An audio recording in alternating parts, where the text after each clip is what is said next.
বাংলাদেশ জাতীয়তাবাদী দল বিএনপি কর্তৃক আয়োজিত আজকের এই জামাত শিবিরের নৈরাজ্যের প্রতিবাদে আজকের এই বিক্ষোভ সমাবেশ, বিক্ষোভ মিছিল এবং তারপরে আমাদের সমাবেশ, এই বিক্ষোভ মিছিল এবং সমাবেশের আজকের প্রধান অতিথি হিসেবে এখানে উপস্থিত রয়েছেন আজকের এই সভার সভাপতি, আমাদের প্রিয় নেতা, উল্লাপাড়া উপজেলা বিএনপির সাবেক সদস্য সচিব, বর্তমান নির্বাচন পরিচালনা কমিটির সম্মানিত সদস্য জননেতা জনাব আজাদ হোসেন আজাদ ভাই সহ যুবদল, ছাত্রদল, স্বেচ্ছাসেবক দল এবং সকল অঙ্গ সংগঠনের নেতৃবৃন্দ এবং মঞ্চের সামনে আমাদের নেতৃবৃন্দুর একাংশ, সবাইকে বাংলাদেশ জাতীয়তাবাদী যুবদল উল্লাপাড়া উপজেলা শাখার পক্ষ থেকে জানাই সংগ্রামী সালাম। আসসালামু আলাইকুম।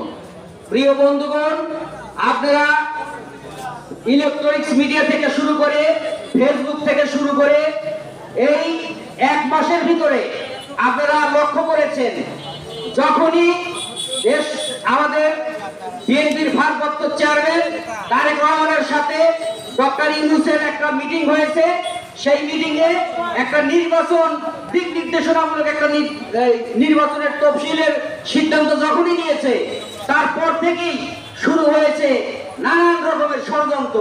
সেই ষড়যন্ত্রের অংশ হিসেবে আজকে জামাত শিবির এবং এনসিপি মিলে সারা বাংলাদেশে বিএনপির বিরুদ্ধে আজকে একের পর এক ষড়যন্ত্র চালিয়ে যাচ্ছে। সেই ষড়যন্ত্রের অংশ হিসেবে মিটফোর্ডের একটি ঘটনা গত শুক্রবারে ঘটেছে, তার 3 দিন পরে মিডিয়ায় এসেছে। 3 দিনে কোনো খবর ছিল না, তারপরে একটা মৃত্যু, সেটা আমরা কখনোই এটা মেনে নেব না। তার দৃষ্টান্তমূলক শাস্তি আমরাও দাবি করব। এবং আমাদের নেতা তারেক রহমান সাহেব ঘোষণা দিয়েছে, আমার বিএনপি, যুবদল, ছাত্র দলের কেউ যদি জড়িত থাকে পুলিশ তদন্ত করে তাৎক্ষণিক আপনারা আইনের আওতায় নিয়ে যান। আমাদের নেতা তারেক রহমান পরিষ্কারভাবে বলে দিয়েছে, এবং বিএনপির যদি কেউ জড়িত থাকে এর সাথে তাৎক্ষণিক আগাম বহিষ্কার করে দিয়েছে, আজীবনের জন্য বহিষ্কার করে দিয়েছে।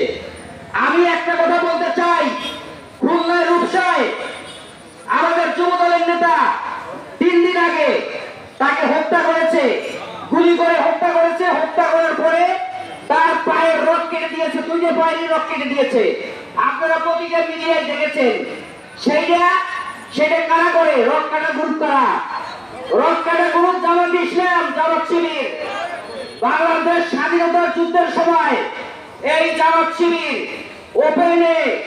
ওপেনে স্বাধীনতার বিরুদ্ধে অবস্থান নিয়েছিল, এবং তারা প্রখ্যাত রাজাকার ছিল।